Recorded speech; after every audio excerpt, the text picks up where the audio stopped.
कौनैन में जम रहते हैं। वाह वाह वाह माशाअल्लाह, अल्लाह सलामत रखे। दिल जो सरकार की तहलीज पे खम रहते हैं, उल्फते सरवरे कौनैन में जम रहते हैं। बाअदब होकर करता हूँ मैं उन पत्थरों को सलाम, जिन पर सरकार दो आलम के कदम रहते हैं। ज़बा जब जिक्रे सनाए रसूल करती है, सुखन की दात खुदा से वसूल करती है। इलाज हो ना सका जिसका सारी दुनिया में, इलाज उसका मदीने की धूल करती है। इलाज हो ना सका जिसका सारी दुनिया में, इलाज उसका मदीने की धूल करती है। निजामत का आगाज कर रहा हूँ दोस्तों, ये सब कर्म है मुझ पे रिसालत का दोस्तों। बिस्मिल्लाह पढ़ के आ गया आमिल रज़वी माइक पर, अब जायजा लेते हैं इश्को मोहब्बत का दोस्तों। फराज़े अर्श को जीनत सलाम करती है, नबी के रोज़े को जन्नत सलाम करती है। अगरचे गुंबदे खजरा से दूर है, लेकिन हुजूर आपकी ये उम्मत सलाम करती है। अस्सलामु अलैकुम व रहमतुल्लाहि व बरकातुहू। अम्मा यार, क्या सिर्फ आगे ही लोग सलाम का जवाब देना जानते, पीछे के लोग देना नहीं जानते? इतनी मोहब्बत के साथ मैंने आपको सलाम किया, लेकिन आपने मेरे सलाम का जवाब बड़ी ही कंजूसी के साथ ठंडा पेश किया। आप जानते हैं सलाम करना सुन्नत है और उसका जवाब देना वाजिब। वाजिब को तर्क कर देना कैसा है आप बखूबी ये जानते हैं। जो काम कर गए अहमद रजा जमाने में, वो काम आज भी उनके गुलाम करते हैं। बसत एहतराम कबूल कर लीजिए, आमिल रज़वी का मोहब्बत भरा सलाम कबूल कर लीजिए। अस्सलामु अलैकुम व रहमतुल्लाहि व बरकातुहू। नहमदुहु नुसल्ली व नुसल्ली अला रसूलिहिल करीम, अम्मा बाद फ़अऊज़ु बिल्लाहि मिनश शैतानिर रजीम। बिस्मिल्लाहिर रहमानिर रहीम। इन्नल्लाह व मलाइकतहु युसल्लूना अलन नबी या अय्युहल्लज़ीना आमनू सल्लू अलैहि व सल्लिमू तस्लीमा। सल्लल्लाहु अलैहि नबील उम्मी व आलिहि सल्लल्लाहु तआला अलैहि वसल्लम। आइए बहुत तेजी के साथ एक शेर मैं आपकी समातों की दहलीज तक पहुंचाने की कोशिशें कर रहा हूं। देखना चाहता हूं, फिर मेरी पहली मर्तबा यह हाजिरी है। अल्हम्दुलिल्लाह, मैं नहीं जानता आप किस अंदाज से सुनते हैं, आपका माहौल क्या है। मैं एक शेर देकर आपको चेक करना चाहता हूँ। पढ़ के सल्ले अला जो सो जाए, अगर आप जिंदा हैं तो मोहब्बत से मुझे बता सकते हैं। पढ़ के सल्ले अला जो सो जाए, खुल्द की वादियों में खो जाए, और ख्वाब में गर हो दीद आका की, तो हम गुलामों की ईद हो जाए। ख्वाब में गर हो दीद आका की, तो हम गुलामों की ईद हो जाए।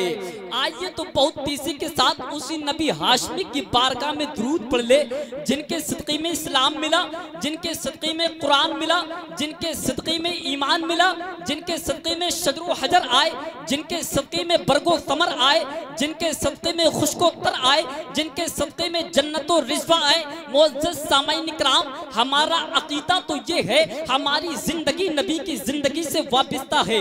अगर नबी ना होते किसी का गुजारा ना होता, अगर नबी ना होते हम गरीबों का आसरा ना होता, अगर नबी ना होते बेसहारों का सहारा ना होता, अगर नबी ना होते बेचारों का चारा ना होता, अगर नबी ना होते कोई किसी का हामियों मददगार ना होता। आज हम और आप जो यहाँ पर नजर आ रहे हैं, आज हम और आप जो अपने नबी की मोहब्बत को अपने दिल में महफूज कर कर ये महफिल मीलाद मना रहे हैं, ये किसी और का सदका नहीं है, बल्कि आमना के लाल अहमद मुख्तार का सदका है। उसी नबी हाशमी की बारगाह में दुरूदो सलाम की डाली अकीदत व मोहब्बत की थाली में सजाकर पेश कर ले। बड़े बाबाज बुलंद अल्लाहु रब्बु मुहम्मदिन सल्लल्लाहु अलैहि वसल्लम, नहनु इबादु मुहम्मदिन सल्लल्लाहु अलैहि वसल्लम सल्लल्लाहु तआला अलैहि वसल्लम। आप जानते हैं, आपको बखूबी ये मालूम है, आका की हदीस से पाक है, आका इरशाद फरमाते हैं, जब भी कोई बंदाए मोमिन रुए ज़मीन पर बेतवज्जोही के साथ मुझ पर दुरूदे पाक पढ़ता है, तो उसके उस पढ़े हुए दुरूद को फरिश्ते मुझ तक लेकर आते हैं। लेकिन जब भी कोई बंदाए मोमिन दिल की गहराइयों के साथ, मोहब्बत के साथ, अकीदत के साथ मुझ पर दुरूद पाक पढ़ता है तो उसके उस पढ़े हुए दुरूद को मैं डायरेक्ट मुलाहिजा करता हूँ। सुभान अल्लाह। दुरूद के बारे में बरेली के अच्छे रजा, प्यारे रजा, हम सबके रजा इमाम अहमद रजा बरेली की धरती से कलम को उठाते हैं, खानाए काबा की तरफ रुक करके इरशाद फरमाते हैं, काबे के बदरुद्दुजा तुम पे करोड़ों दुरूद, तैबा के शम्सुल दुहा तुम पे करोड़ों दुरूद, और काम वो ले लीजिए तुमको जो राजी करे, ठीक हो नामे रजा तुम पे करोड़ों दुरूद, ठीक हो नामे रजा तुम पे करोड़ों दुरूद। जब इसी दुरूद पर नजर अल्लामा जमीलुल कादरी की पड़ती है तो नबी की मोहब्बत में अपने कलम को उठाते हैं और लिख देते हैं, ऐ शहंशाह मदीना अस्सलातु वस्सलाम। मोहब्बत से कह दे या रसूल अल्लाह, ऐ शहंशाह मदीना अस्सलातु वस्सलाम, ज़ीनते अर्शे मुअल्ला अस्सलातु वस्सलाम। और मैं वो सुन्नी हूँ जमीले कादरी मरने के बाद मेरा लाशा भी कहेगा अस्सलातु वस्सलाम। ऊंचा जहां में नाम है पीराने पीर का, ऊंचा जहां में नाम है पीराने पीर का, बिगड़ी बनाना काम है पीराने पीर का। जरा प्यार से अपने गौस को पुकारिए, मोहब्बत से बोलिए, या गौस अल मदद। आवाज बुलंद कीजिए ताकि बगदाद वाले पीर हमारी आवाज को सुनकर सरकार शेख आदम हमसे राजी हो जाए। ऊंचा जहां में नाम है पीराने पीर का, बिगड़ी बनाना काम है पीराने पीर का। अफजल हैं जैसे नबियों में मेरे मुस्तफ़ा, वलियों में वो मकाम है पीराने पीर का। अफजल हैं जैसे नबियों में मेरे मुस्तफ़ा, वलियों में वो मकाम है पीराने पीर का। मुनकर नकीर कब्र से ये कहकर चल दिए, मुनकर नकीर कब्र से ये कहकर चल दिए, सोने दो ये गुलाम है पीराने पीर का। सोने दो ये गुलाम है पीराने पीर का। हजरात, कौन गौस पाक, आज हम अपने माशरे का जायजा लें। आज हमारे बच्चों का सिस्टम ये है, जब हमारे यहाँ बच्चे बोलने की उम्र तक पहुँचते हैं तब हमारे बच्चे या सबसे पहले बाप की आवाज में बाप की बोली बोलते हैं, या हमारा बच्चा माँ को माँ कहकर आवाज देता है, या हमारा बच्चा दादा को दादा कहकर सदाएं लगाता है। लेकिन सरकार गौस पाक की जिंदगी और आपका बचपन हर एतबार से लाजवाब है। आप गौस पाक का बचपन सुने, आप गौस पाक की जवानी के मुतालिक आप गुफ्तगू सुने, आप हर एतबार से जिंदगी के हर महाज पर गौसे आदम हर एतबार से आपको लाजवाब और बेनजीर आपको मिलते नजर आएंगे। कौन गौस पाक? आपका बच्चा बोले तो या जब आपका बच्चा बोलने की मुद्दत में होता है, या वो पहले बाप को बाप कहकर आवाज लगाता है, या पहले बच्चा माँ कहकर बोलना सीखता है, या बच्चा दादा कहकर बोलना सीखता है, या बच्चा चचा कहकर बोलना सीखता है। लेकिन ये हमारे और तुम्हारे बच्चों की बोलियां हैं। लेकिन और आगे बढ़ो, सरकार शेख आदम अब्दुल कादिर जीलानी की माँ उम्मुल खैर से हम सवाल करते हैं, ओ मुस्तफ़ा जाने रहमत की लाडली शहजादी फातिमा उम्मुल खैर, आप बता दीजिएगा, हमारे बच्चे भी बोलते हैं जब बोलने की उम्र होती है, लेकिन आपका बच्चा अब्दुल कादिर जब बचपन में किस तरीके से बोलना शुरू किया, आपका बच्चा किस तौर पर बोलने की इब्तिदा करता है। हमारे बच्चे बोलते हैं तो या तो बाप को बाप कहकर आवाज लगाकर बोलना सीखते हैं, या माँ को माँ कहकर पुकार कर बच्चे बोलना सीखते हैं, या दादा कहकर के बच्चे की जबानें खुलती हैं। लेकिन ऐ अब्दुल कादिर की चहीती माँ उम्मुल खैर, आप बता दीजिए आपका बेटे अब्दुल कादिर ने क्या बोला था? आपका बेटा भी क्या हमारे बच्चों की तरह बोलता है? क्या आपका बेटा भी हमारे बच्चों की तरह बाप को बाप कहकर सदाएं लगाता रहा, क्या आपका बेटा भी हमारे बच्चों की तरह माँ को माँ कहकर आवाज देते रहा, तो सरकार बड़े पीर की माँ सैयदा उम्मुल खैर का जवाब आएगा नहीं, ये तेरा बच्चा होगा। जिस बच्चे ने पहले जब जबान खोलकर बोलना शुरू किया होगा तो बाप को आवाज दी होगी या दादा को दादा कहकर पुकारा होगा। तो मैंने तसव्वुर में अर्ज किया, आपके बेटे अब्दुल कादिर ने क्या बोला था, आपका बेटा भी बोलना सीखा, तो उस बेटे के बोलने की कैफियत क्या थी। आपका बेटा अब्दुल कादिर बोला तो पहले क्या बोला, तो बड़े पीर की मां इरशाद फरमाती है, मेरा बेटा अब्दुल कादिर जब पहले दिन बोलना शुरू किया तो उसने बाप कहकर नहीं बोला, उसने मां कहकर आवाज नहीं लगाई। तो अर्ज किया गया, आपके बेटे अब्दुल कादिर ने पहले क्या बोला, तो अब्दुल कादिर की मां जवाब देती, मेरा बेटा अब्दुल कादिर जब पहले दिन बोला तो यूं बोल रहा था, ला इलाहा इल्लल्लाह मुहम्मदुर रसूलुल्लाह। नारे तकबीर, नारे रिसालत, बुलंद आवाज से जवाब दे, नारे तकबीर, नारे रिसालत, नारे गौसियत, उलमाए अहले सुन्नत, नारे तकबीर, नारे रिसालत, वाह वाह वाह, जिंदाबाद। ये सरकार गौस पाक है, बहुत अच्छा, आपका ना बचपन का कोई जवाब है, क्या बात है, न गौस पाक की जवानी का कोई जवाब। वाह वाह, सुभान अल्लाह। अलबत्ता हर एतबार से बड़े पीर लाजवाब। अच्छा ये बताओ, आपको बातें समझ में आ रही है? आ रही है? आ रही है? तो जब आपको समझ में आ रहा है तो आप समझदार हैं, अच्छी बातें सुनेंगे, तो आपको क्या बोलना है, जल्दी बताओ क्या बोलना है। सुभान अल्लाह बोलने से क्या मिलता है? हुजूर फरमाते हैं, जब कोई बंदा सुभान अल्लाह कहता है तो जमीन आसमान के दरमियान जितनी जगह होती है अल्लाह उसे सवाब से भर देता है। आप लोग यहाँ नेकियां कमाने के लिए आए, तो जब तक आप यहाँ पर बैठिए तो अल्लाह की रहमतों की बरसात आपके ऊपर होती रहेगी। जलसे में बैठने के बहुत सारे फवाइद हैं, उनमें से मौलाना साकिब साहब, सूफी साहब, सबसे बड़ा फायदा तो जलसे में बैठने का यह है, जितनी देर तक बंदा जलसे में बैठता है उतनी देर तक वो गुनाहों से महफूज रहता है। कितना सवाब मिलेगा या न मिलेगा वो अल्लाह की रहमतों पर मौकूफ, लेकिन अलबत्ता इतना फायदा जरूर है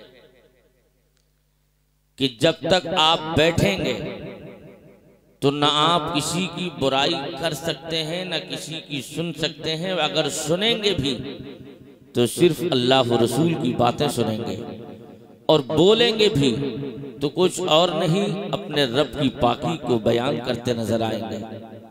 ये फायदा है। तो मैं अर्ज कर रहा था, सरकार गौस पाक की जिंदगी आप सुनिए। कौन बड़े पीर? सरकार शेख आदम जब दुनिया में तशरीफ लेकर आ गए, अब तवज्जो से सुन लो, सरकार गौस पाक जब दुनिया में तशरीफ लेकर आ गए, आपका बचपन चल रहा है, हर एतबार से सरकार गौस पाक का जवाब नहीं। अगर बचपन देखें तो बड़े पीर का लाजवाब, जवानी पर नजर डालें तो बड़े पीर की जवानी लाजवाब, बड़े पीर का और आगे की उम्र का जायजा ले, हर उम्र में सरकार गौस आदम की जिंदगी का कोई जवाब नहीं। लेकिन सरकार बड़े पीर दस्तगीर रजी अल्लाह तआला अन्हु, आपकी जिंदगी के हालात ये हैं, बचपन गुजरता रहा, आपके वालिद का साया आपके सर से उठ चुका है।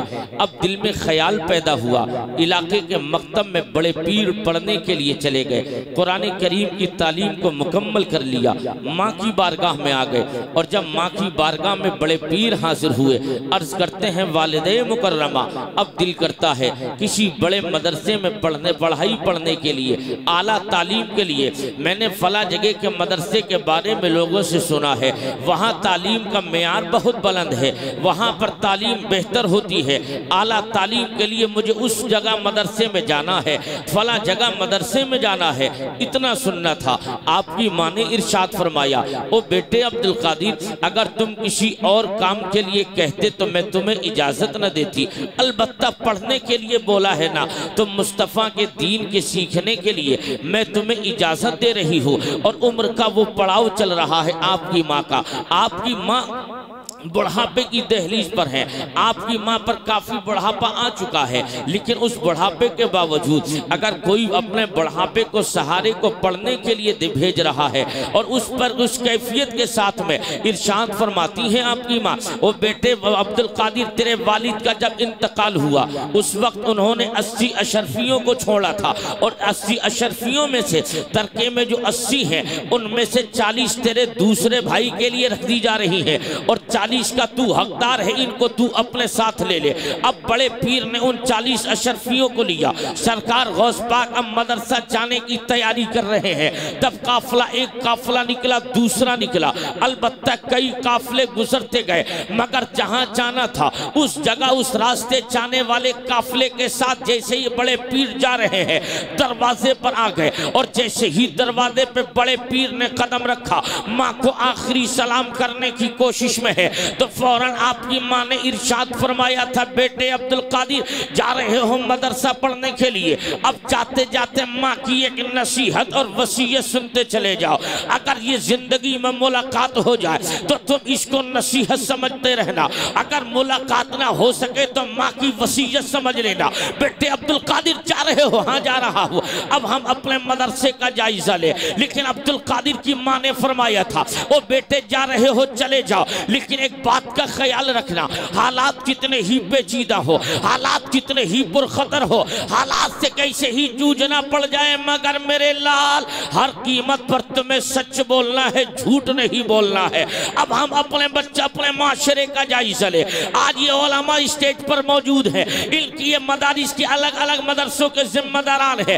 अब आप इनसे पूछिएगा, और मौलाना साकिब आपके बच्चे, आपके मदरसे में भी बच्चे आ रहे होंगे और मौलाना आपके यहाँ भी बच्चों ने दाखिला लिया होगा, लेकिन जब बच्चे का बाप मदरसे में बच्चे को छोड़ करने के लिए आता तब उस बच्चे से रुखसती पर बाप कहने लगता है, ओ मेरे बेटे मैंने तुझे मदरसे में कारी साहिब के हवाले कर दिया, अब तुझे यहाँ पर दाखिला मिल गया, पढ़ते रहना है। लेकिन बेटे ये तो बता, जब तू पढ़ेगा ना दिल लगा के पढ़ना, अपने स्टाफ मदरसे के स्टाफ की इज्जत करना, अपने असातिज़ा का एहतराम करना, अपने बड़ों का एहतराम और इज्जत करना। ये तमाम बातें कहते हुए आखिरी वक्त में बाप बोलता है, ओ मेरे बेटे ये भी सुन ले, इतनी जाफिशानी के साथ इल्म हासिल करना कि जब तू यहाँ से निकले तो जब गांव में पहुंचेगा, अपने मकान पहुंचेगा, तो इलाके के लोग कहेंगे, देखो ना फला का बेटा आलिम बन के आया है, देखो ना फला का बेटा हाफिज बन के आया है, देखो ना फला का बेटा कारी बन के आया है।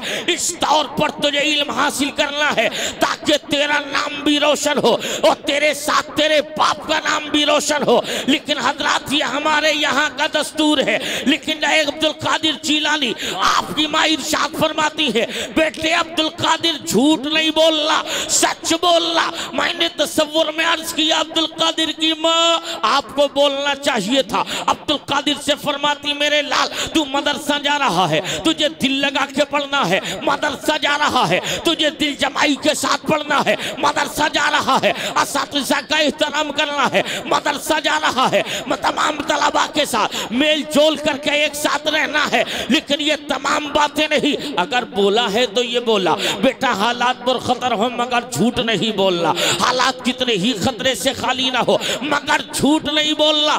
अब अर्ज किया था अब्दुल कादिर की माँ, आपको बोलना तो ये चाहिए, बेटा दिल लगा के पढ़ना। आपने फरमाया, मेरे लाल झूठ मत बोलना। आखिर इस जुमले में क्या मसलहत है। तो तारीख के जब और आग पलटे तो हमें पता चला अब्दुल कादिर जिलानी मदरसा बाद में गए हैं, लेकिन जैसे ही मदरसे के लिए निकले, अभी अब्दुल कादिर मदरसे में जाते जाते जिस काफले के साथ बड़े पीर जा रहे हैं, उस काफले को रास्ते में डाकुओं ने रोक लिया। और डाकुओं ने रोक लेने के बाद जब उस तमाम डाकुओं ने उस रास्ते में इस काफले को रोककर चामा तलाशी ली गई। एक काफले में से एक शख्स को पकड़कर अब सरदार के पास ले जाया गया। तो सरदार ने पूछा, बता क्या क्या है। कहा के तमाम काफले को लूट लिया गया, लेकिन उसी काफले के अंदर एक नन्हा मुल्ला बच्चा है और उस बच्चे की पोजीशन ये है। हम उसके पास भी गए थे और जाने के बाद उससे पूछ लिया, बेटे बता तेरे पास क्या है। वो बच्चा बोलता है, मेरे पास 40 अशरफियां हैं, मेरे पास में इतनी अशरफियां हैं। और हमने उस बच्चे से पूछ लिया, ओ बेटे अशरफियां हैं कहाँ। कहा कि जब मैं घर से निकला था तो मेरी माँ ने मेरी अस्तरी में सिल दी है, सदरी में अशरफियां रखी हुई है। इतना सुनना था। सरदार ने सिपाही से कहा, जाओ बच्चे को बुला कर लाओ। और जैसे ही बच्चे को बुला कर लाया गया और लाने के बाद में तमाम बातें पूछी गई तो सरकार बड़े पीर इरशाद फरमाते हैं, हाँ हाँ मेरी माँ ने जब मैं घर से चला था तो मेरी माँ ने 40 अशरफियां मुझे दी थी। तो फौरन उस डाकुओं के सरदार ने कहा, ओ बेटे ये तो बता, जब बच्चे घर से निकलते हैं या लोग अपने सफर के लिए निकलते हैं तो हमेशा का दस्तूर ये है, हर इंसान अपने माल को चोरों से छुपाता है, हर इंसान अपने माल को चोरों से बचाता है, लेकिन तूने सच सच कैसे कह दिया। तो अब्दुल कादिर फरमाते, जब मैं घर से चला था ना तो मेरी माँ ने कहा था, मेरे लाल हालात कितने ही पुरखतर हो मगर झूठ नहीं बोलना है, तुझे सच बोलना है। जब ये मामले को देखा तो यहाँ मुअम्मा खुल गया। हम अपने बच्चों को दुआएं देते हैं और अब्दुल कादिर की माँ ने दुआ न देकर नसीहत की, इस बात पर दलालत करती है कि बड़े पीर की माँ घर पर रहते हुए इस बात को मुलासा कर रही है, मेरा बेटा अब्दुल कादिर मदरसा बाद में पहुंचेगा, डाकुओं का शिकार पहले हो जाएगा। अब पता चला कि जब बड़े पीर की माँ का जब इल्म का ये आलम है तो मुस्तफा जाने रहमत के इल्म का आलम क्या होगा। नारे तकबीर, नारे रिसालत, नारे गौसियत, उलमाए अहले सुन्नत, नारे तकबीर, नारे रिसालत। वाह वाह वाह, जिंदाबाद। जवाब बहुत अच्छा। अब आप आगे पढ़िए, जरा मोहब्बत से बोलिए। सरकार गौस पाक की जिंदगी को और बहुत सारे मामला वाक़यात हैं। जब आप पढ़ने के लिए गए ना, आज हालात इतने खराब हो गए हैं शाकिब भाई, पढ़ने पढ़ाने से हम लोगों में अब दिलचस्पी नहीं है ना।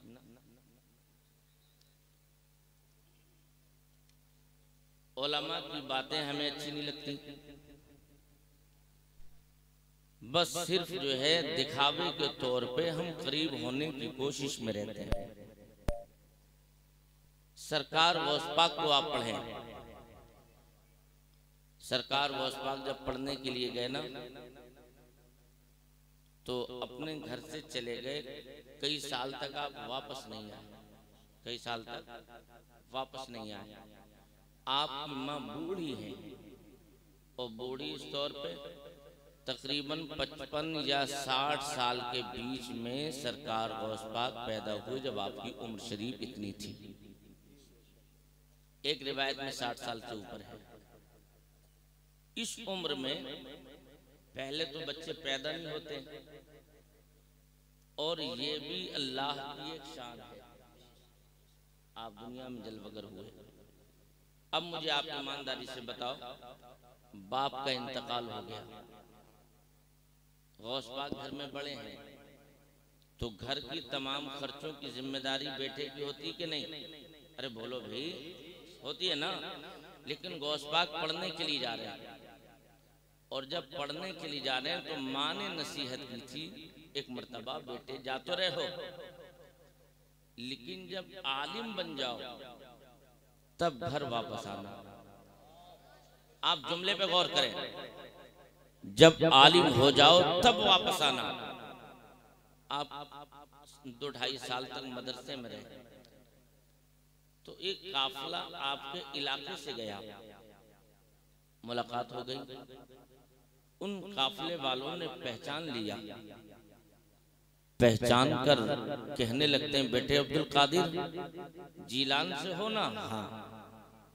आपने भी बातचीत होकर पहचान लिया। तो जब घर के ताल्लुक से गुफ्तगू शुरू होती है, साकिब भाई अब तवज्जो से सुने आप, जब घर के मुताल्लिक गुफ्तगू हुई तो उन काफिले वालों ने अर्ज किया था, अब्दुल कादिर आप तो मदरसे में हो। तो आप फरमाते हैं, ये बताओ मदरसे में हूं, मेरे घर मेरी माँ का हाल क्या है? मेरी माँ का हाल क्या है? इतना जब सुना तो लोग पड़ोसी काफिले वाले थे, कहने लगते हैं, अब्दुल कादिर घर के हालात पूछते हो? पहले तो हमारे घर की औरतें आपकी माँ को आंगन में आपके चलते फिरते कभी कभी देखती थी। अब तो अब्दुल कादिर कई महीने हो गए तुम्हारी माँ को हमारे घर की औरतों तक ने नहीं देखा है निकलते बैठते। जब ये ख्याल आया, गौस पाक की आंखों में आंसू आ गए, दिल में सोचने लगे, कहीं ऐसा तो नहीं मेरी माँ का घर की अंधेरी कोठरी में इंतकाल हो गया हो। माँ की ममता की चादर में खिंचे हुए गौस पाक मदरसे से चल दिए।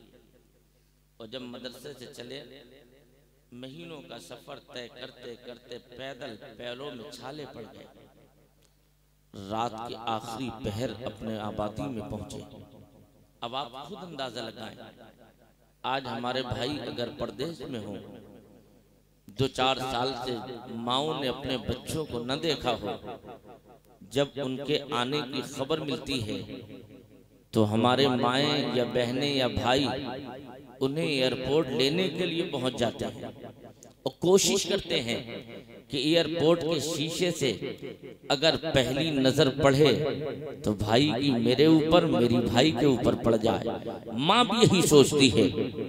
लेकिन वाह अब्दुल कादिर, आप घर के लिए तशरीफ लाए और जैसे ही घर के यहाँ अपने मोहल्ले में चलते चलते आकर रात में, उस वक्त में, आज तो हमारे यहाँ हर चीज का इंतजाम है, रोशनी का मुकम्मल इंतजाम है, हर चीज का हमारे पास बंदोबस्त है, लेकिन उस जमाने में इस कदर रोशनी का कोई तरीका राइज न था। उस वक्त में लाइट नहीं थी, लोग अपने घरों में चिराग जला कर रोशनी किया करते थे। तो वो उस वक्त के हालात में रात की तन्हाई में, तारीकी में आप वापस हुए, तलाश करते करते घर पहुंच गए और घर के दरवाजे पे अब्दुल कादिर ने दस्तक ही दी थी। और जैसे ही दरवाजे पे दस्तक दी, इतने में अंदर से आवाज आती, कौन?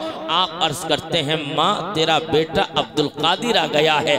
जब इतना सुना था, बेटा अब्दुल कादिर आया है, फिर अंदर से जवाब मिलता है, बेटे अब्दुल कादिर इतनी जल्दी घर क्या करने के लिए आए हो? इतनी जल्दी वापस आप आ गए? हाँ हाँ माँ आ गया। किस लिए आए हो बेटा? तो फौरन अब्दुल कादिर जीलानी अर्ज करते हैं, माँ मैं इसलिए मदरसे से तो आया हूँ घर पे, ताकि एक जमाना हो गया तेरे चेहरे का दीदार ना किया था, मैंने सोचा माँ के चेहरे का दीदार कर लूं, मैं अपनी माँ के तलवों को चूम लूं, हाथों को बोसा दे लूं, पेशानी को चूम लूं। तो मेरे दिल में शौक पैदा हुआ था माँ तुझे देखने का। तो मैं अपने मदरसे से पैदल चल कर के, माँ मेरे पैरों में छाले पड़ गए हैं, जल्दी कर दरवाजा खोल दे।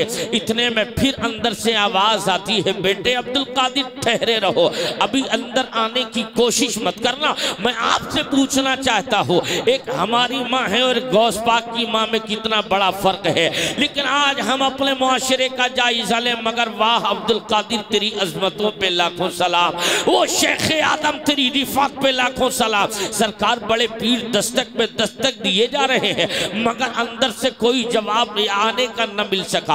आपकी माँ अंदर से दरवाजा न खोलती, वरना हमारी माँ होती तो बेटे की मोहब्बत में दरवाजा खोल दिया होता। लेकिन अब्दुल कादिर जीलानी की माँ ने दरवाजा न खोलते हुए फरमाया, ओ बेटे अब्दुल कादिर जब तू घर से गया था तो मैंने क्या कहा था? अर्ज किया था माँ आपने कहा था बेटे जब आलिम हो जाओ तब घर पे वापस आना। इतना सुनना था। आपकी माँ ने फरमाया, बेटे क्या आलिम हो गए हो? अर्ज करते नहीं नहीं माँ, अभी तो तालीम का सिलसिला जारी है, अभी तो पढ़ाई चल रही है। तो आपकी माँ ने कहा मेरे लाल फिर बीच में आने की जरूरत कौन सी थी? इतना लंबा तुमने सफर तय किया, ये सौबत बर्दाश्त करने की जरूरत क्या थी? ये परेशानी उठाने की जरूरत कौन सी थी? बेटे तुम ना आते तो बेहतर था। लेकिन बेटे फौरन अर्ज करते हैं माँ मैं इसलिए आ गया हूँ, तेरा चेहरे का दीदार बहुत दिन से नहीं किया था, तेरे चेहरे को न देखा था तो दिल में शौक पैदा हुआ, इसलिए आ गया हो। तो उस वक्त में बड़े पीर की मां ने इरशाद फरमाया था, ओ बेटे अब्दुल कादिर, तुम जिन पैरों से चलकर मदरसे से घर तक आए हो, इन्हीं पैरों से इसी वक्त वापस मदरसे के लिए चले जाओ। अर्ज करते हैं माँ क्या बात कर रही हो? एक जमान बहुत दूर से आया हो, देखो ना पैर में तेरे बेटे के छाले पड़ गए हैं, देखना तेरे पैरों में, तेरे बेटे के पैरों पे वरम आ गया है, देखना माँ तेरे बेटे का चेहरे का रंग बदल गया है। एक नजर माँ तू मुझे देख ले और तू अपना चेहरा मुझे दिखा दे मेरी माँ, एक मिनट दरवाजा तो खोल दे, बड़ा लंबा सफर तय करके मैं आया हूँ और तू मुझे अपना चेहरा भी दिखाने के लिए तैयार नहीं माँ। इतने में फिर इरशाद फरमाती है मेरे बेटे तू जिन पैरों से मदरसे से आया है, इन्हीं कदमों से वापस मदरसे चला जा। कहा कि माँ चेहरा दिखा, कल नहीं दिखाना है, कहा दरवाजा खोल, कहा नहीं खोलना है, कहा माँ किस लिए? इरशाद फरमाती है मेरे लाल अब मेरी तेरी मुलाकात दुनिया में नहीं, कल मुस्तफा जाने रहमत की बारगाह में हो जाएगी। और जब मुस्तफा की बारगाह में होगी, अगर तूने मेरा चेहरा देखा और मैंने तेरा चेहरा देख लिया और माँ ने बेटे को देखा, बेटे ने माँ को देख लिया, और अगर बेटे के दिल में माँ की मोहब्बत ज्यादा पैदा हो गई तो कहीं ऐसा न हो बेटा तू तालीम को छोड़ दे, तो जब मैं कल नाना की बारगाह में जाऊंगी तो मेरे नाना फरमाएंगे बेटी उम्मुल खैर बता तू क्या लेकर आई है? तो मैं अर्ज कर दूंगी नाना जान आपकी बारगाह में आपकी उम्मुल खैर कुछ और लेकर नहीं, आपके शहजादे अब्दुल कादिर को लेकर आई है। क्या बात है, बहुत जवाब नहीं, जिंदाबाद जिंदाबाद, बहुत माशाअल्लाह, क्या बात है। सुभान अल्लाह। अपने यहाँ का जायजा लेंगे तो पता चलेगा हम लोग पढ़ते कब हैं। सिर्फ गौस पाक की जिंदगी का एक यही पहलू नहीं है, अब तो पढ़ो लिखो मत, जुब्बा साफा पहनो, बस आराम से बाबूजी बन गए। हकीकत ये जिनको सही माना में इमला लिखना नहीं आता आजकल वो भी मौलाना बने घूम रहे हैं। हैरत होती है मुझे यार।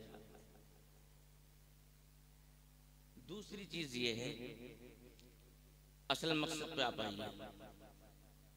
अल्लाह ने गौस पाक को तमाम वलियों की सरदारी अता फरमाई। आप तमाम वलियों के कौन हैं? अरे बोलो भाई कौन है? सरदार हैं। इरशाद फरमाते हैं कि मेरा कदम तमाम वलियों की गर्दन पर है। अब पावर सुने बड़े पीर का। आज बहुत सारे लोग कहते हैं कि भाई मौलवियों की और फकीरों की आपस में बनती नहीं है। तो मैं कहता हूँ ये भी बहुत बड़ी गलत बात है। गौस पाक से बड़ा दुर्वेश पूरी दुनिया में आपको नहीं मिल सकता है, उनसे बड़ा फकीर का मिलेगा। और गौस पाक जहां बड़े बहुत बड़े दुर्वेश भी हैं, वहीं गौस पाक अपने बगदाद के सबसे बड़े मुफ्ती भी हैं। और आज तो बगैर पढ़े लिखे लोग विलायत का दावा करने लगते हैं। मैं कहता हूं भाई अगर खुदा रब्बे जुल जलाल पहले तो किसी जाहिल को वली बनाता नहीं है, साफ सुथरी बात। और अगर कोई इस तरीके का प्रोपेगेंडा करता हो तो अपने आप को भी जहन्नम में लेके जाएगा और अपने हवाली मवालियों को भी लेकर जाएगा। वली कौन है? जब तक बड़े पीर अपनी विलायत की मोहर उस पर नहीं लगाएंगे खुदा भी उसको वली नहीं बनाएगा। विलायत भी गौस पाक के दर से बढ़ती है। कौन गौस पाक? तो मैं अर्ज कर रहा था बगैर पढ़े लिखे कोई वली, अरे बोलो जल्दी बोलो भाई। अगर ये कहना कि पीरों फकीरों की बनती नहीं, मौलवी और फकीरों की, ये भी गलत। इसलिए कि आलिमों का काम हक बोलना है, शरीयत की बात बताना है। और तुम चरस और गांजा पियोगे तो भाई तुम्हें तो मौलवियों की अलग ही लगेगी। समझ रहे हैं बात? इसलिए अच्छा, जितने भी वली हुए हैं सब के सब पढ़े लिखे आलिम थे। अब गौस पाक के पढ़ने का आलम सुनो। गौस पाक को खुदा ने मादरजाद वली बनाया है। आप माँ के पेट से वली पैदा हुए थे। आपके मुरीदों ने अर्ज किया था, या सरकार बड़े पीर, आपको कब पता चला कि मैं अल्लाह का वली हूँ? आप इरशाद फरमाते हैं, जब मैं मदरसा पढ़ने जाता था ना, तो जैसे ही दरवाजे पे दाखिल होने वाला होता तो इतने में मेरे कानों में आवाज आती थी, अब्दुल कादिर के साथियों जगह कुशादा करो, छोड़ दो, तुम्हारे दरमियान अल्लाह का वली आ रहा है, अब्दुल कादिर आ रहा है। आप फरमाते मैं उसी वक्त समझ गया खुदा ने मुझे मनसबे विलायत अता फरमाया है।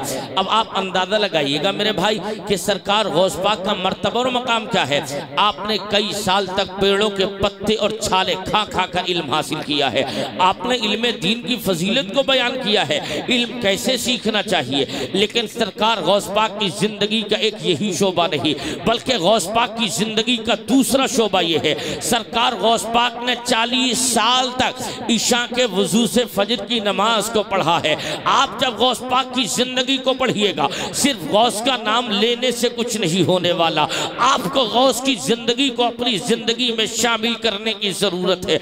आप बड़े पीर की जिंदगी को अपनी जिंदगी में शामिल कर लो।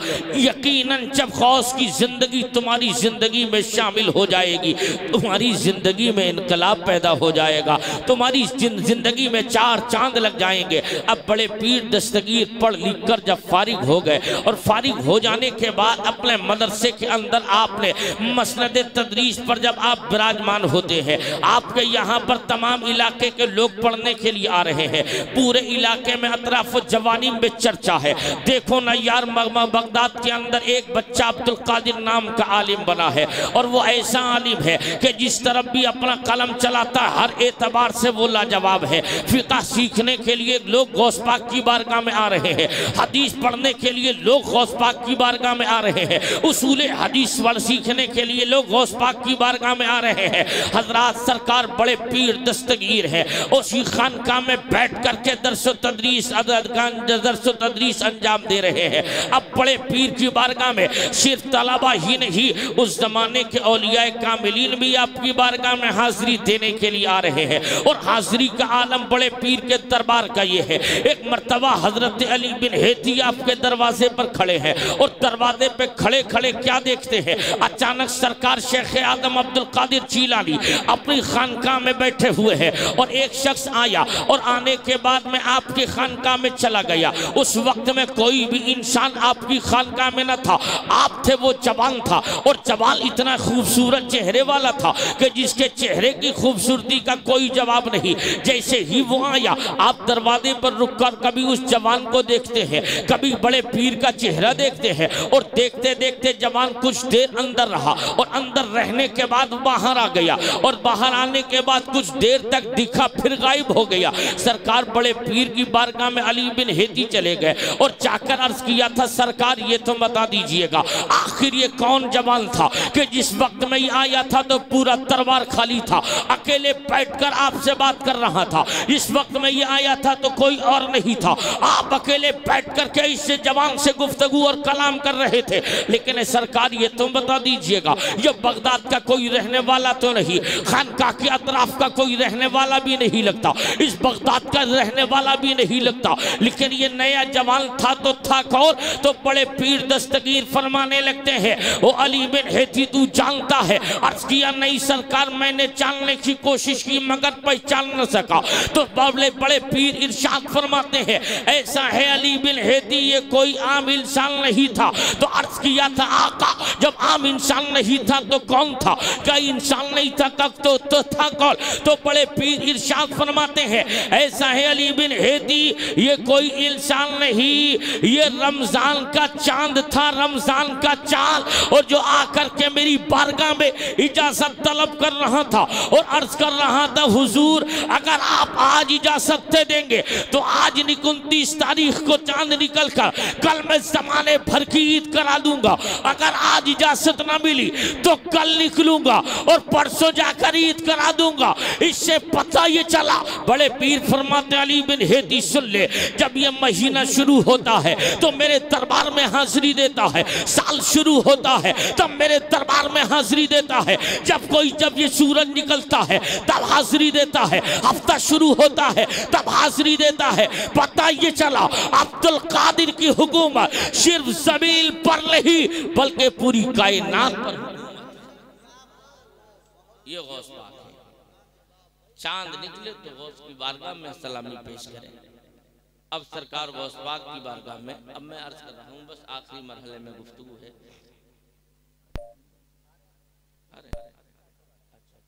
जरा मोहब्बत से बोलिए सुभान अल्लाह। सरकार गौस पाक रज़ी अल्लाह तआला अन्हु बचपन में जैसे हमारे यहाँ बच्चे अरब का और उस इलाके का दस्तूर था, पहले जब बच्चे पैदा होते थे तो पड़ोस के लोग उनको खिलाया करते थे। आज हमारे यहाँ का भी मामूल है, बच्चे अच्छे हों साफ सुथरे हों तो लोग पड़ोस के खुशी में मसरत में बच्चों को गोद ले लेते हैं खिलाने के लिए। ऐसे ही सरकार गौस पाक को बगदाद की एक औरत खिलाने के लिए अपने घर ले जाती, आप उनकी गोद में खेलते रहते। कभी कभी खेलते खेलते ऐसा वक्त आता कि गौस पाक उनकी गोद से छलांग लगाते और छलांग ऊपर की तरफ होती तो सरकार गौस पाक उनकी गोद से गायब हो जाते थे। जब गायब हो गए बड़े पीर, कई मर्तबा ऐसा हुआ, इरशाद उसके बाद सरकार बड़े पीर जब अपनी खानकाह में आप तशरीफ फरमा है, अतराफो जवानी के उलमा फुकहा आपकी बारगाह में जानुए अदब तय कर रहे हैं, इलाके के वली औलियाए कामिलीन का तांता लगा हुआ है और आपका आलम यह है जब आप तबाज़ो नसीहत की महफिलें सजाते तो 70-70 हज़ार का मजमा आपका बयान सुनने के लिए हाजिर होता था।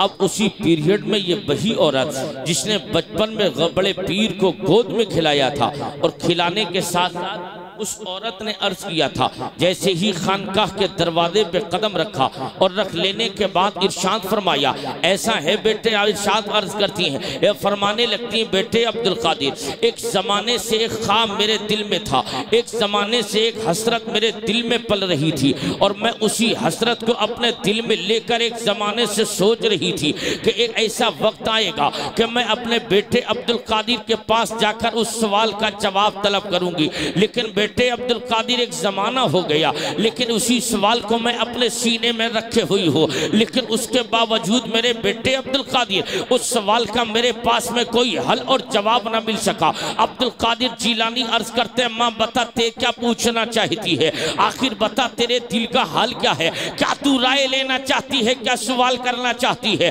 इतना जब सुनना था तो सुलझाने के बाद में आप इरशाद फरमाते हैं बता माँ क्या पूछना है। तो अब कादिर से अर्ज करने लगती है बेटे मैं तुझसे ये सवाल कर रही हूँ, जब तू हमारी गोद में छोटा सा था तो हम तुझे अपनी गोद में खिलाया करते थे और खिलाते खिलाते हम तुझे गोद में ये देखते, अचानक तू गोद में खेलते खेलते अचानक छलांग लगाता और छलांग लगा करके तू सूरज में जाकर के छुप जाता था, तू सूरज में गायब हो जाता था। बेटे अब्दुल कादिर बता तू आखिर सूरज में क्या करने जाता था, तू गोद से छलांग इतनी लंबी लगाता कि सूरज में जाकर के गायब हो जाता। इतना सुनना था तो अब्दुल कादिर जिलानी अर्ज करने लगते ओ माँ ये तो तेरे बेटे अब्दुल कादिर के बचपन का जमाना था, ये तो बचपन का दौर था, जिस बचपन के दौर में अब्दुल कादिर को सूरज में छुपने की जरूरत पड़ती है। तो फिर इरशाद फरमाते हैं बड़े पीर ओ माँ अब तेरा बेटा अब्दुल कादिर उस मकाम पर नहीं,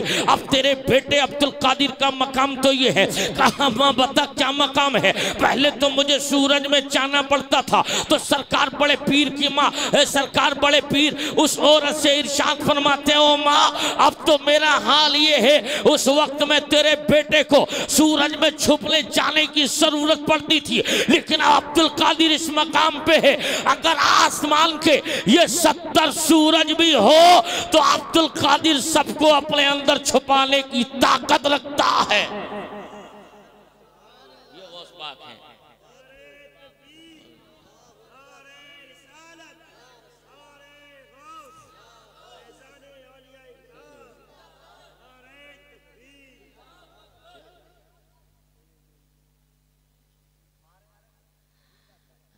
तो ये गौस पाक की जिंदगी है मेरे दोस्त। आपको सरकार गौस पाक से अगर मोहब्बत है तो आप उनकी जिंदगी को अपनी जिंदगी में शामिल करो। सरकार गौस पाक की जिंदगी जब तुम्हारी जिंदगियों में शामिल होगी तब तुम्हें पता चलेगा कि गौस पाक की जिंदगी क्या है। आपका उठना बैठना शरीयत के मुताबिक था, आपका चलना फिरना शरीयत के मुताबिक था, आपकी जिंदगी का एक एक लम्हा शरीयत मुतहरा के मुताबिक था। लेकिन आज हम गौस का नाम लेवा हैं, हम बड़े पीर की महफिलों में बैठने वाले हैं, लेकिन आओ गौस पाक की जिंदगी का दूसरा चैप्टर भी मुलाहजा कर लो। कौन बड़े पीर दस्तगीर हैं जिनकी अजमतों का कोई जवाब नहीं, जिनकी रिफत और बुलंदी का कोई जवाब नहीं। ये वही अब्दुल कादिर जिलानी है जिस वक्त में आपने इरशाद फरमाया था, कदमी हादी ही अला रखाबते कुल्ले वलील्लाह, मेरा ये कदम तमाम औलिया अल्लाह की गर्दनों पर है। हजरात उस वक्त में हिंदुस्तान ही नहीं बल्कि पूरी दुनिया में जहां जहां औलिया कामिलीन थे तमाम लोगों ने जमीन के ऊपर जो थे उन्होंने जमीन के ऊपर सर को झुका दिया, गर्दन को खम कर दिया, और जितने जमीन के अंदर थे उन तमाम ने जमीन के अंदर गौस पाक के कदम को अपने कांधे पे ले लिया। हजरात ये वही अब्दुल कादिर जिलानी है। अब आओ तारीख का और जायजा ले। सिर्फ औलिया कामिलीन ही नहीं बल्कि दुनिया का हर तबका गौसे आदम की बारगाह में मोहब्बत और उनसियत के साथ देखता है। आप इरशाद फरमाते हैं, अब शेख आदम अब्दुल कादिर जिलानी का पावर मुलाहजा कर लो। सरकार बड़े पीर इरशाद फरमाते हैं, अगर कोई मेरा मुरीद मशरिक में हो और मैं मगरिब में हो तो अगर वो मशरिक से रह कर के मुसीबत में मुझे पुकारे और मैं मगरिब में रहता हूँ तो मैं उसकी सदा को उसी वक्त में दिल से सुनकर जब पुकारता है तो मैं हाजिर हो जाता हूँ। और इरशाद फरमाते हैं, लोगों याद रखना मेरा हाल तो ये है, अगर मेरा कोई नाम लेवा है, अगर मुझसे कोई मोहब्बत करने वाला है तो अल्लाह पाक उसे उस वक्त तक मौत नहीं देगा जब तक कि वो अल्लाह उसको तौबा की तौफीक नाता फरमा दे। हजरात ये गौस पाक की मोहब्बत आप सुन लीजिएगा। सरकार शेख आदम अब्दुल कादिर की जिंदगी है, सरकार बड़े पीर का हर एतबार से कोई जवाब नहीं। हजरात अब आओ जायजा लेते हैं अब्दुल कादिर की उस दौर का। सरकार बड़े पीर अपनी खानकाह में मौजूद है और उसी खानकाह में मौजूद एक काफिला आ गया और काफिले आने के बाद तोहफे और तहाई पेश कर रहा था, लेकिन उससे पहले दस्तु तारीख हमें मिलती है। अब्दुल कादिर जिलानी दर्स दे रहे हैं और उसी दर्सगाह के अंदर तलबा सारे के सारे मौजूद है। अचानक दौराने दर्स बड़े पीर दस्तगीर ने अपने हाथ को अपने बगल में लिया और बगल में लेने के बाद में जैसे ही हाथ को बाहर निकाला आपके हाथों से पानी के कतरात टपक रहे थे और आपके चेहरे का रंग मुतगय्यर था, यानी चेहरे पे कुछ जो है आपके चेहरा बदला हुआ था। और जब इस कंडीशन को तलबा ने देखा तो वक्त और तारीख को अपनी डायरी पे नोट कर लिया और नोट कर लेने के बाद एक काफिला हाजिर हो गया और काफिला हाजिर हो जाने के बाद वो तमाम बातें करता रहा, तलबा सुनते रहे और सुनते सुनते वो तमाम तलबा ने डायरी को निकाल दिया और निकालने के बाद में वही दिन और तारीख को लिया और समझ गए ये कोई और नहीं। तो फौरन उन तमाम मुरीदीन ने अर्ज किया था, सरकार हम फला से सफर के लिए जा रहे थे और हम तिजारत का माल लेकर समंदर के उस पार जा रहे थे और दौरान सफर अचानक समंदर के अंदर एक तूफान आया और उस तूफान के अंदर हमारा जहाज भंवर में फंस गया।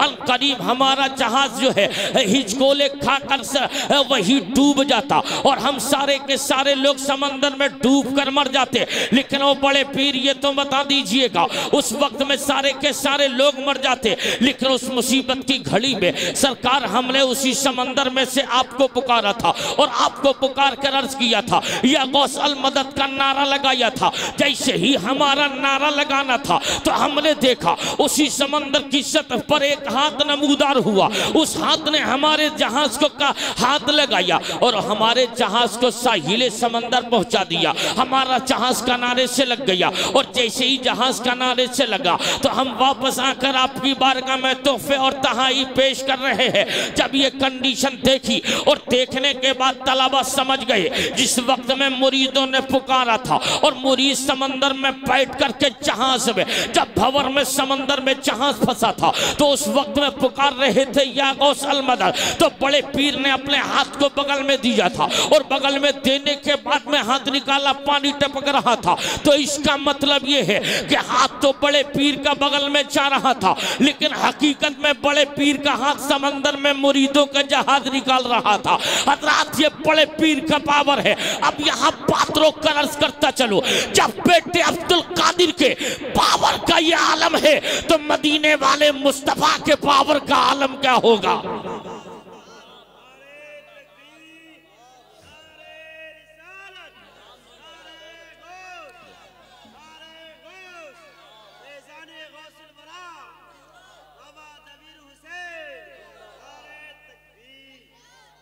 ये गौस पाक है मेरे दोस्त, जिनका मकाम लाजवाब है। तो अर्ज कर रहा था मेरे भाइयों, आप यहाँ तशरीफ लाए हैं तो आपके आने का सिर्फ और सिर्फ मकसद ये होना चाहिए अल्लाह रसूल की रजा, और यहाँ से जो पैगामात नस्र किए गए हैं उन पर आप हक़ल इम्कान अमल करने की कोशिश कीजिएगा। नमाज़ों की पाबंदी, शरीयत मुस्तफ़ा अलैहि तहियत व सना के मुताबिक अपनी ज़िंदगी गुजारिएगा। फिर किसी मौके पर हालात बेहतर हुए तब आप बयान सुनिएगा। जब तक मैं आपसे माज़रत तलब करता हूँ, क्योंकि मैं आपकी मुकम्मल जिस माहौल में मैं बोलता हूँ वो मुझे माहौल ही नहीं मिल पा रहा है, तो मैं खुद माजरत का तालिब हूँ। फिर किसी मौके पे आप बयान सुनिए। अल्लाह रब्बुल इज़्ज़त की बारगाह में दुआ है जो कुछ मैंने बोला उसे अपनी रहमतों से कबूल फरमा ले। हम सबों को सरकार गौस पाक का सच्चा आशिक और उन्हीं की मोहब्बत में जिंदा रख, उन्हीं की मोहब्बत में हमें और आपको मौत अता फरमाए। सारे लोग बुलंद आवाज़ से कलमा पढ़िए, ला इलाहा इल्लल्लाहु मुहम्मदुर रसूलुल्लाह व मा अलैना इल्लल बलाग। अस्सलामु अलैकुम व रहमतुल्लाहि व बरकातहू।